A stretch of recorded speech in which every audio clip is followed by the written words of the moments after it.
Boa noite a todos, muito obrigado pela presença. Bom, nós vamos comentar um pouquinho hoje, mas antes eu gostaria de fazer essa pergunta.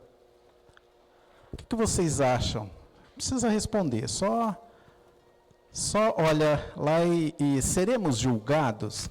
Vamos um pouquinho mais além, né? Seremos julgados após a nossa morte, como nós costumamos dizer? Será que nós vamos ser julgados? Será que nós chegaremos do outro lado e teremos alguém que vai, como aqui na Terra, um juiz, alguém que vai olhar para a gente, vai abrir o nosso mapa, aquele caderno, aquela lista gigantesca e vai perguntar, nossa, vamos ver o que você fez e o que você deixou de fazer. Será que vai ser assim? Vamos lá, vamos primeiro dar um passinho aqui. Vamos começar primeiro para a gente entender alguns pontos, né? Nós vivemos aqui na Terra, já nascemos, né? Quando nascemos e aí vivemos esse intervalo que nós chamamos aqui de vida na Terra, nós vivemos de uma maneira que parece que o berço é o início e o túmulo, o fim. Nós vivemos assim, mesmo muitas vezes nós que entendemos, que compreendemos, né, que a vida não termina, que nós vamos continuar a viver, mas isso ainda não está tão fixado na nossa mente. Então, devido aí ao nosso orgulho, ao nosso egoísmo, ainda nós temos isso em mente, de que nascemos no berço, quando a nossa mãe nos deu a luz, e vamos viver aí 30, 40, 50, 80 anos, 100 anos e ponto final. Aí tem uma frase muito conhecida, que muitos falam, né? Eu vivi 50, 60, 70, 80 anos, aí o meu espírito foi para tal lugar. Não é isso que nós temos em mente? Vocês concordam com essa afirmação? O meu espírito agora vai evoluir? Pois é. Vamos lá, pois é. Então, olha só, a certeza da vida futura não exclui as apreensões quanto à passagem desta para outra vida. Há muita gente que teme não a morte em si, mas o momento da transição. Sofremos ou não sofremos nessa passagem? Por isso se inquietam, e com razão, visto que ninguém foge à lei fatal dessa transição. Já viu alguém aqui que viveu, ainda não desencarnou nenhuma vez ainda? Acho que não, né? É 50, 60, 100 anos, por enquanto, né? A gente está deixando esse corpo físico. Então, é algo que vai acontecer. Querendo ou não querendo, daqui 100 anos, pode ter certeza, nenhum de nós estaremos mais aqui. Nenhum de nós aqui, ó, fisicamente falando, lógico, né? Então, isso vai acontecer, é fatal. Vamos, entre aspas, morrer. Podemos dispensar-nos, podemos dizer assim, não quero fazer essa viagem, tenho que ir para tal cidade, não quero ir. Eu ia pescar, não vou pescar. Não quero. Posso fazer isso. Agora, do desencarne, não tem jeito. Chegou a nossa hora, chegou o momento, podemos fazer o que quisermos, não tem jeito. Ricos e pobres devem todos fazê-la. E por dolorosa que seja a passagem, nem posição, nem fortuna poderia suavizá-la. Olha que interessante, hein? Não importa a nossa condição aqui. Não importa o que fizemos, não importa em que classe social nós estejamos, se eu sou poderoso, não importa. Eu vou desencarnar. Não tem jeito. Né? Vamos mais um pouquinho aqui, olha só. Eu peguei no Livro dos Espíritos só para a gente entender como é que funciona, então, a questão da morte. Diz assim, na questão 155, como se opera a separação da alma e do corpo? Então, está lá, Kardec levantou essa questão e foi respondido pelos Espíritos. Rompidos laços que a retinham, ela se desprende. Ela quem? A alma, né? Nós nos desprendemos. Continuando aqui na questão 155A, ele continua e diz assim, ó, a separação se dá instantaneamente por brusca transição. Haverá alguma linha de demarcação nitidamente traçada entre a vida e a morte? Ou seja, né, estamos vivendo, ficamos doentes, acontece alguma coisa e vamos indo para o desencarne. Será que existe um momento ali, aquele fio que estou encarnado, estou desencarnado? Será que isso é assim que acontece? E os Espíritos respondem para Kardec, ó, não. A alma se desprende gradualmente. Vocês já perceberam que nós estamos, entre aspas, aí, morrendo desde quando nascemos? Nascemos, quando encarnamos aqui na Terra, já estamos caminhando para o desencarne. Não importa o tempo que isso vai levar, mas já estamos caminhando para lá. Então, a alma se desprende gradualmente, não se escapa como um pássaro cativo que se restitui subitamente à liberdade. Aqueles dois estados se tocam e confundem. Que estado? Da morte e da separação nossa e do corpo físico. Naquele momento, realmente, eles se confundem. Eu costumo dar o exemplo do dia e da noite, do pôr do sol, naquele momento de transição. Vocês conseguem traçar nitidamente quando ficou escuro? Não tem. A gente vai percebendo que isso vai acontecendo, mas não sabe que momento. Para nós aqui, 6 horas é noite, antes das 6 é dia. Só para a gente entender, mas não é assim que acontece. Você percebe que num determinado tempo do ano, 6 horas já está super escuro. Então, assim, em que momento que acontece? Não sabemos. A morte é assim também. Alguém pode perguntar, levantar a mão e perguntar, mas espera aí, os acidentes, as coisas graves? Aí é outro assunto para uma outra palestra, que daria realmente uma excelente palestra. Mas aqui é assim que acontece. É gradualmente. Nós estamos aqui indo para o nosso desencarne. Como vai acontecer e quando vai acontecer, aí é outra história também que ninguém de nós sabemos. Ainda bem que não sabemos, né? Porque imagine se eu estou aqui fazendo a palestra, né, todo contando isso para vocês e saber que ao sair ali que eu não vou chegar naquela porta. E aí? Será que eu estaria falando com tanta naturalidade assim? Será que eu não estaria pensando nos erros, naquilo tudo que eu apontei há tempos atrás? Será que eu não estaria pensando, meu Deus, e agora? Como é que vai ser? Como é que eu vou chegar do lado de lá? Como é que as coisas vão... Né? Quem que vai me encontrar? Será que meu pai, minha mãe? Será que vai ter alguém lá? Ou será que eu vou, entre aspas, para o inferno? Como é que vai ser? Então, a gente vive... Só que, né, voltando lá no comecinho, diante do nosso orgulho e egoísmo, a gente deixa isso de lado. A gente nem se preocupa com isso, né? É bom que seja assim. A gente não liga. Agora, seria de extrema importância nós pensarmos nisso. Cedo ou tarde nós vamos desencarnar. Então é bom nós irmos preparando a nossa vida. Por quê? Porque se nós desencarnarmos, já pensamos o que vai acontecer com as coisas que eram nossas? Aquilo, né, os nossos patrimônios, tudo, já pensamos? Como é que será que vai ser? A pessoa se vira. Será? Será que vai se virar direitinho? Será que eu estou educando para que se vire direitinho? Tudo isso é muito importante a gente pensar. Por quê? Porque é uma educação não só para o que vai ficar, mas também para nós que estamos nessa caminhada.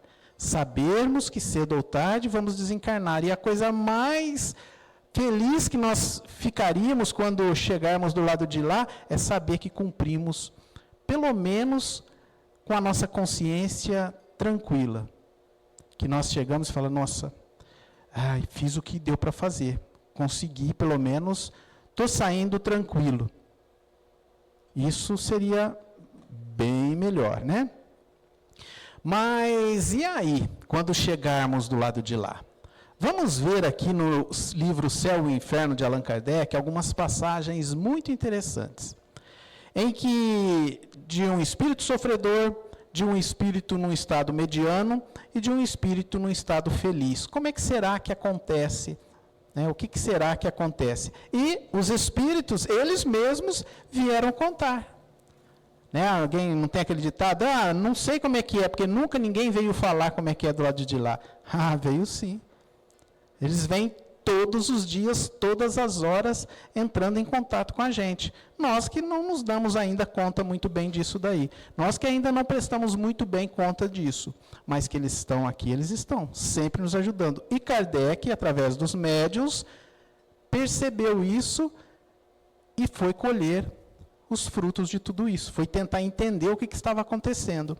E aí, esse espírito Lisbeth, lá em Bordeaux, na França, em 13 de fevereiro de 1862, então ela se apresentou por nome de Lisbeth, diz assim: quereis dar-nos algumas informações a respeito da vossa posição, assim como da causa dos vossos sofrimentos? Então, esse espírito se apresentou lá, mostrando uma inquietação, e aí foi feita essa pergunta: olha, pode nos falar como é que está a sua situação?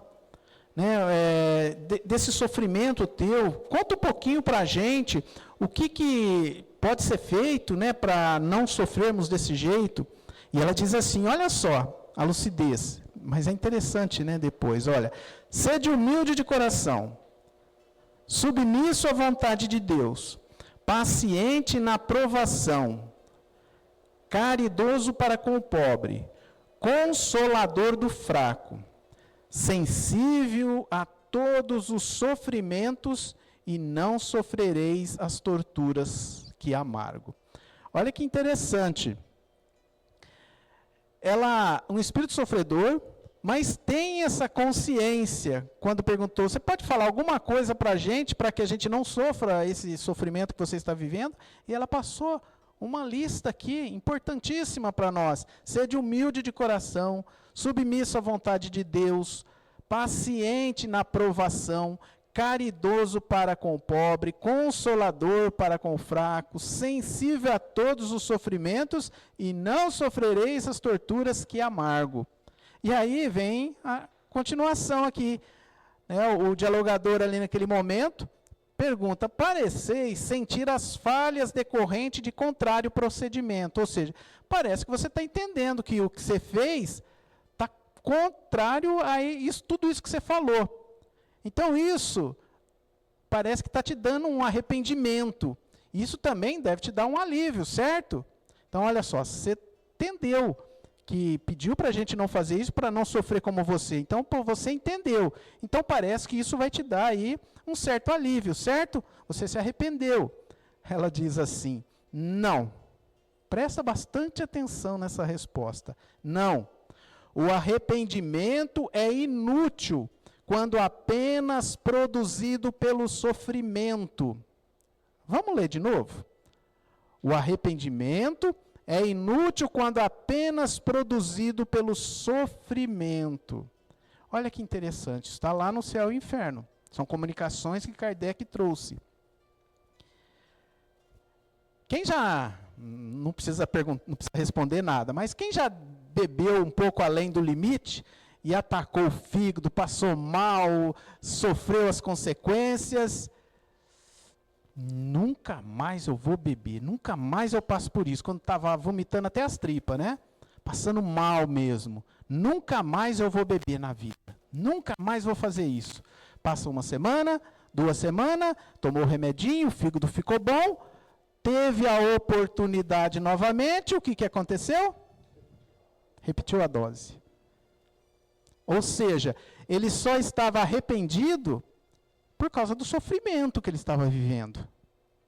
Mas não de verdade, ele não tinha consciência, no caso dela aqui, não tinha consciência ainda da realidade das coisas. Então ela continua aqui, ó.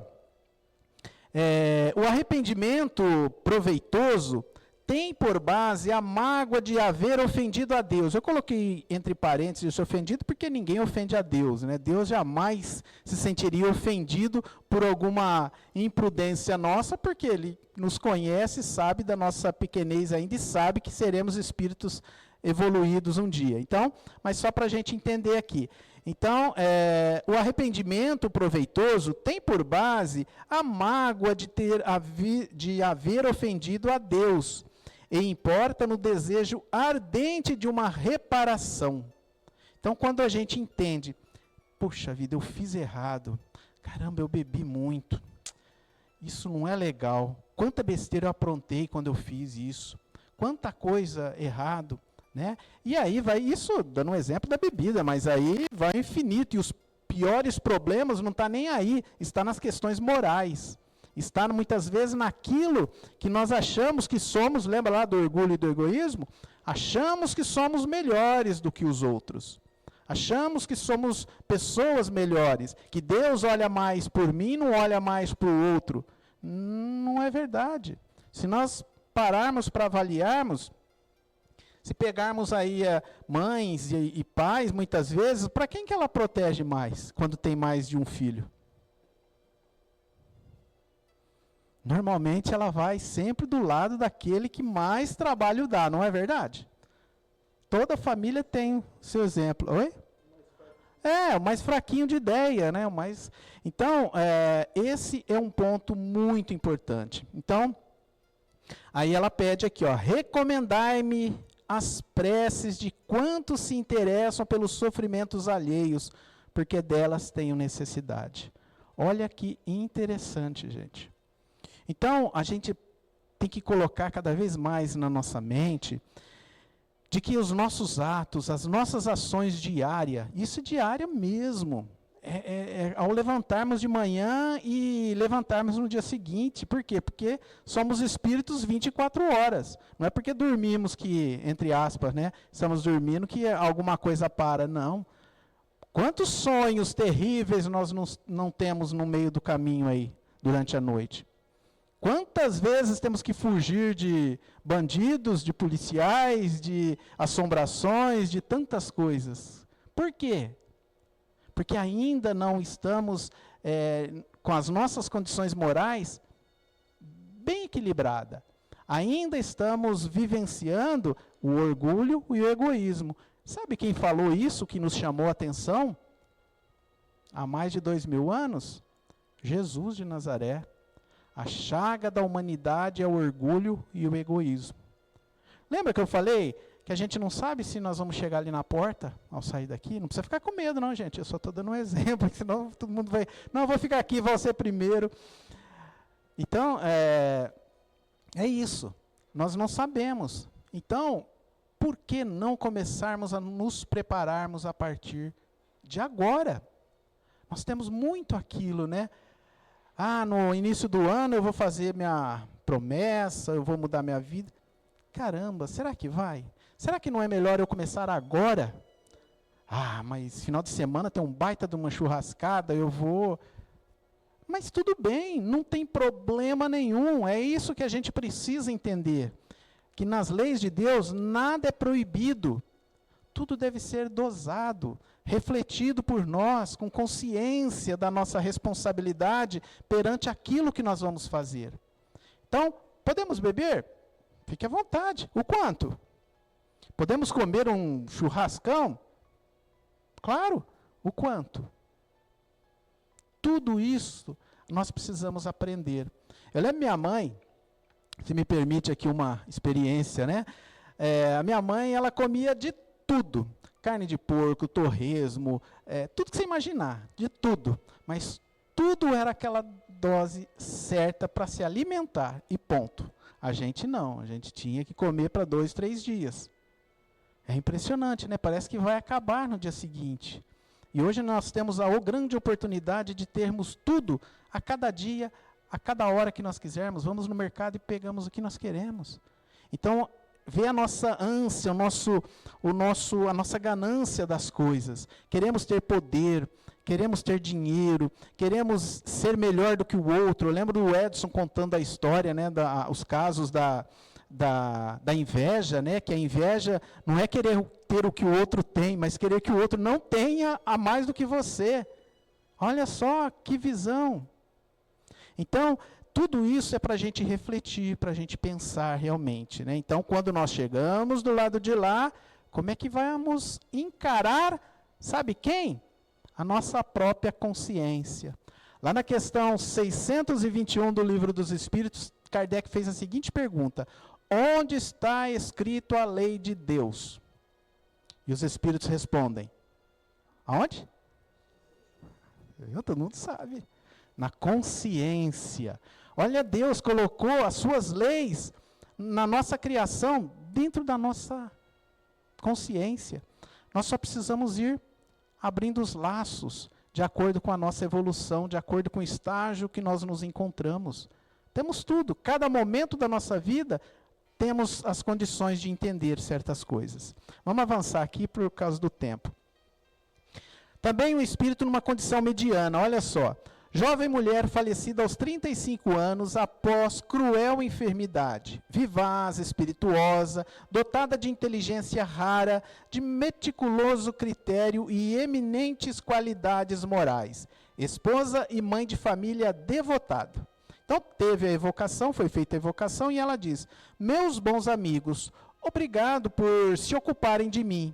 Ademais, fostes para mim como bons parentes. Pois bem, regozijai-vos, porque sou feliz. Confortai meu pobre marido e velai por meus filhos. Eu segui junto deles depois que desencarnei. Olha só, ela desencarnou e, tomando consciência, ela foi para junto deles. Aí, pergunta: podemos supor que a vossa perturbação não foi longa, uma vez que nos respondeis com lucidez. Ou seja, estavam perguntando para ela, ela respondendo com lucidez. E ela diz assim: ah, meus amigos, eu sofri tanto, e vós bem sabeis que sofri. Então, eles sabiam da situação, das condições dela, o quanto que ela havia sofrido, essa mulher, né? E sofri com resignação. Essa palavra para nós é doída. Uma dor de cabeça, muitas vezes nós socamos a parede, né? Uma dor de cabeça, um tropeçãozinho com o dedinho do lado, a paciência que a gente achava que tinha desaparece. Então, eles sabiam que ela tinha sofrido muito, né? Então, não direi que esteja completamente libertada, não. Mas o certo é que não sofro mais. E por isso, para mim, é um grande alívio. Desta feita, estou radicalmente curada. Porém, preciso ainda do auxílio das vossas preces para vir mais tarde colaborar convosco. Olha aqui ela já tem uma consciência, né? Ela já estava bem, ela desencarnou, sabendo da situação, mas também sabendo que ainda precisa de ajuda. Ela ainda estava pedindo oração, pedindo que ajudasse ela. Então, isso é importante. Agora, vamos num espírito também, numa condição mediana. Aquela lá era numa condição mediana, e aqui mais um caso, olha só. O Joseph Bré, falecido em 1840, e evocado em Bordeaux, evocado por sua neta em 1862, portanto, 22 anos depois. O tema lá é o homem honesto segundo Deus ou segundo os homens. Ela diz assim, ó: caro avô, podeis dizer-me como vos encontrais no mundo dos espíritos, dando-me quaisquer pormenores úteis ao nosso progresso?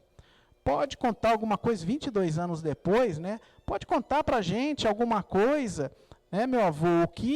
Como é que está aí as coisas? Ajude, né, a gente a ter uma visão um pouco melhor para a gente possa nos melhorar aqui. E ele responde, né? Tudo que quiseres, querida filha, né? Olha só, eu espio a minha descrença, porém, grande é a bondade de Deus, que atende às circunstâncias. Sofro, mas não como poderias imaginar. Ele fala aqui, é o desgosto de não ter melhor aproveitado o tempo aí na terra. É o desgosto de não ter aproveitado melhor aí o tempo na terra. E nós aproveitamos pra caramba o tempo certinho, né? Eu tiro base por mim. Tem coisas que eu falo assim, amanhã eu vou resolver isso, amanhã eu faço. Aí, lembrando, né? E se eu não chegar amanhã? Aí eu vou chegar, meu Deus, eu larguei na mão da baixinha lá para resolver. E aí é aqui, ó. A neta não se conforma e ela diz assim, como? Pois não vivestes sempre honestamente? Ela chama a atenção do vô. Como foi? O senhor não viveu sempre honestamente? Sim, no juízo dos homens. Mas há um abismo entre a honestidade perante os homens e a honestidade perante Deus. Vamos refletir? No juízo dos homens, sim, a gente está sendo honesto, né? Tá não cometendo, né? Não, mas como é que é realmente o nosso pensamento, o nosso interior, aquilo que vibra dentro de nós? A gente faz boas ações, ótimo, está perfeito, mas se alguém, como a historinha do Chico lá, né, ele no ônibus, pisaram no pé dele, ele, opa, desculpa. Se alguém pisar no nosso pé, como é que vai ser? Deu para entender? Então, há um abismo muito grande ainda da nossa condição moral para a moral que Deus quer que nós atingimos, ou sabe que nós vamos atingir, né? Mas que os Espíritos nos ajudam para que nós possamos atingir. Então, olha a importância disso, da honestidade, de sermos honestos conosco mesmo. Não precisa ser com os outros, porque se eu for honesto comigo mesmo, os outros é por consequência. É doído, né? É doído, porque a gente começa a pensar nas nossas ações, fazer uma viagem desde quando nós éramos criança para chegar aqui, talvez a gente não vai gostar muito. Quanta besteira que a gente já fez. Tudo bem, somos como crianças ignorantes, e isto é levado em consideração. Isto é levado em consideração. Nós não somos cobrados por coisas que nós ainda não compreendemos. Um aluno do jardim da infância jamais vai ser cobrado como um aluno de uma faculdade. Cada um no seu devido lugar. Agora, nós só não podemos nos acomodarmos, acharmos que, não, Deus perdoa. Não, Deus não perdoa ninguém. Vocês sabiam disso, que Deus não perdoa ninguém? Porque só tem que perdoar quem se sente magoado. E você acha que Deus sente magoado com a gente? Você acha que por algum motivo Deus... Ai, coitado, fiquei tão triste desse menino. Será que ele pensa assim? Não, é muito mais do que isso. Está muito além da nossa compreensão verdadeira, né? E para encerrarmos, vamos ver aqui um espírito feliz, o senhor Sanson. Este antigo membro da Sociedade Espírita de Paris faleceu em 21 de abril de 1862, depois de um ano de atrozes padecimentos. Prevendo a morte, olha só que lucidez, prevendo a morte, dirigira ao presidente da sociedade, que era o Kardec, né, uma carta com o tópico seguinte, abre aspas, podendo dar-se o caso de ser surpreendido pela separação entre eu e meu corpo, ocorre-me reiterar-vos um pedido que vos fiz há cerca de um ano, qual o de evocar-me o mais breve possível, ou seja, olha, eu estou percebendo que eu vou desencarnar logo. Lembra que há um ano atrás eu fiz um pedido que se eu desencarnasse, que vocês me evocassem o mais rápido possível? Estou reafirmando aqui. Se isso acontecer, me evoque o mais rápido possível. Quero poder prestar, né, mostrar como é que é a situação. Então, após a morte, então, do senhor Sanson. Para satisfazer-lhe o desejo, evocando o mais breve possível, após o seu falecimento, dirigimos-nos com alguns membros da sociedade à câmara mortuária, onde, em presença do seu corpo, se passou o seguinte diálogo, precedendo uma hora o respectivo enterro. Então, uma hora do corpo do Sr. Sansão ser enterrado, eles foram lá e fizeram a evocação, chamaram ele para conversar, né? E aí, ele agradece, né? Atendo ao vosso chamado para cumprir a minha promessa. Ou seja, obrigado por vocês me evocarem, e eu estou aqui para conversar um pouquinho. E ele diz assim: meu caro Sr. Sansão, cumprindo um dever com satisfação, vos evocamos o mais cedo possível, depois da vossa morte, como era do vosso desejo. Ele responde: é uma graça especial que Deus me concede para que possa manifestar-me. Agradeço a vossa vontade, boa vontade. Então, Kardec coloca aqui, foste tão sofredor que podemos, penso eu, perguntar como vos achais agora. Sentis ainda as vossas dores? Comparando, né, a situação de hoje com a de 2 dias atrás, que sensação experimentais? A resposta: a minha situação é bem ditosa. Acho-me regenerado, renovado, nada mais sentindo das antigas dores. A passagem da vida terrena para a vida dos espíritos deixou-me de começo num estado incompreensível, porque ficamos algumas vezes, muitos dias, privados de lucidez. Eu havia feito, no entanto, um pedido a Deus para permitir-me falar aos que estimo, e Deus ouviu-me. Aí a pergunta de novo: ao fim de quanto tempo recobrastes a lucidez das ideias? E ele diz assim: ao fim de 8 horas. Olha que beleza. Um espírito, né, já compreendendo as questões espirituais, vivendo uma vida bem vivida aqui na Terra, uma pessoa digna, sofreu com resignação durante mais de ano, e aí desencarnou. Mas pedia a Deus: olha, não deixe eu ficar na inércia, assim que possível, me permita ir lá conversar com esse povo, para explicar, para falar com eles, para mostrar como é que eu estou, para servir de exemplo.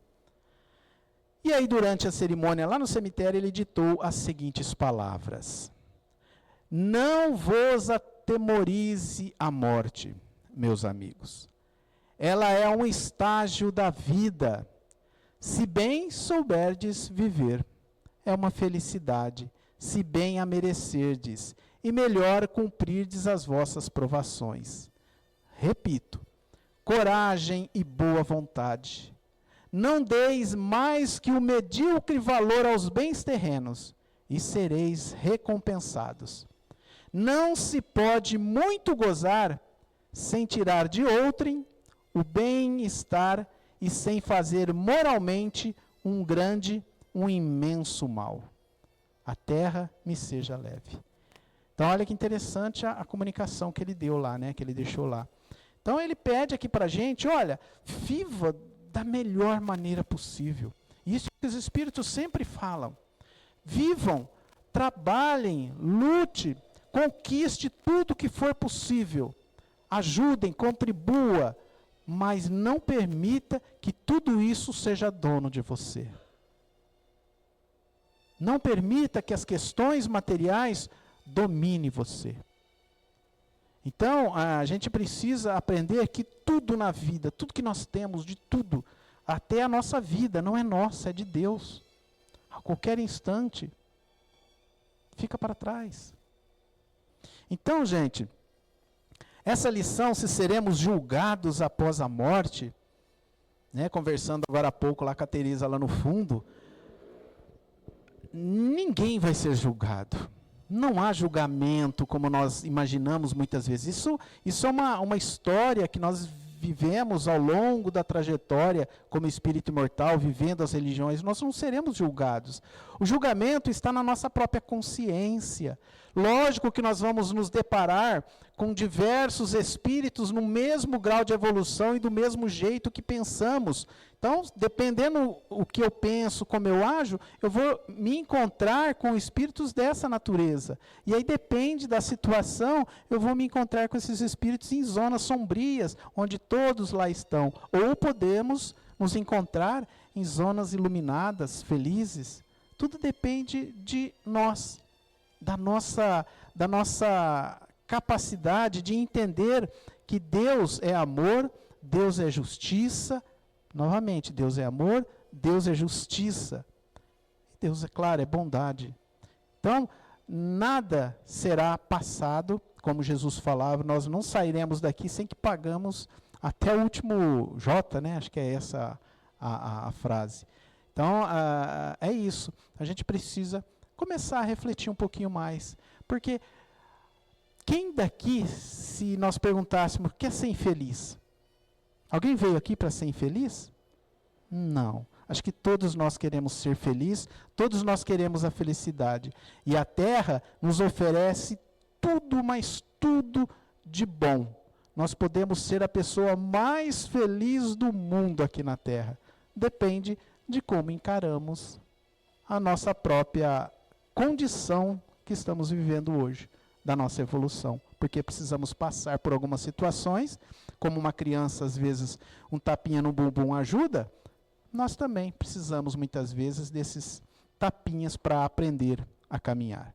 Que Deus nos abençoe, nos ilumine, nos fortaleça. Então, nós vamos... vou eu mesmo fazer aqui. Vamos passar, então, para a segunda parte, gente.